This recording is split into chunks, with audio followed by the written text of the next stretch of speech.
नमस्कार. आज बघूया मस्त असे सोडा न वापरता टम्म फुगलेले मिश्र डाळींचे पौष्टिक आप्पे. हे आप्पे बनवण्यासाठी इथे मी 3 वाट्या तांदूळ घेतलेला आहे आणि त्याचसोबत 1.5 वाटी म्हणजेच प्रत्येकी अर्धी वाटी चणा डाळ, मूग डाळ आणि उडीद डाळ घेतलेली आहे. डाळींचे प्रकार तुम्ही कमी जास्त करू शकता. फक्त 3 वाट्या तांदळासाठी 1.5 वाटी डाळी असल्या पाहिजेत. त्याचसोबत अर्धी वाटी पोहे घेतलेले आहेत आणि आप्प्यांना छान टेस्ट यावी आणि आप्पे बॅटर छान फर्मेंट व्हावं यासाठी मेथ्या वापरलेल्या आहेत. हे सर्व जिन्नस आपल्याला स्वच्छ पाण्याने धुवून निथळवून घ्यायचे आणि पुन्हा याच्यामध्ये स्वच्छ भरपूर असं पाणी घालून साधारण 8 ते 10 तास याला भिजवून घ्यायचं आहे.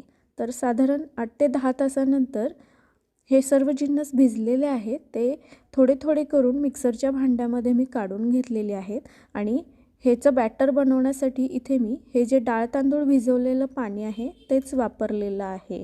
तर याची स्मूथ अशी पेस्ट बनवून घेतलेली आहे. आता हे बॅटर पूर्णपणे वाटल्यानंतर हे आपल्याला 3 ते 4 मिनिट असं व्हिस्करच्या साहाय्याने किंवा अगदी हाताच्या साहाय्याने फेटून घ्यायचं आहे. म्हणजेच हे पूर्णपणे एकजीव होतं आणि छान असं फर्मेंट होतं. तर आता फर्मेंट होण्यासाठी मी याला रात्रभर ठेवून दिलेलं होतं.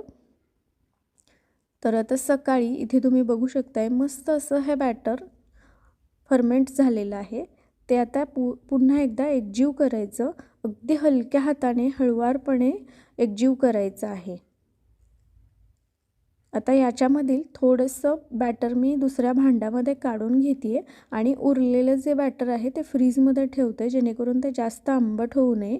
आणि एकीकडे आप्पे पात्र लो टू मीडियम हीटवर गरम करायला ठेवलेलं आहे.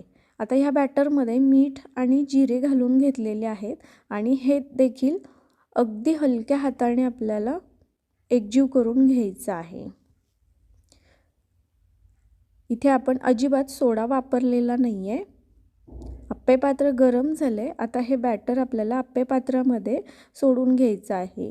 तर सुरुवातीला आप्पे पात्राच्या साईडच्या वाट्यांमध्ये बॅटर सोडायचं आहे आणि मधल्या वाटीमध्ये सगळ्यात शेवटी सोडायचं आहे. कारण मधली वाटी जास्त गरम झालेली असते. एक साधारण झाकण लावून 1-1.5 मिनटं आप्पे भाजून घ्यायचे आणि 1-1.5 मिनटांनंतर आप्पे पुन्हा पलटी करून घ्यायचे आहेत.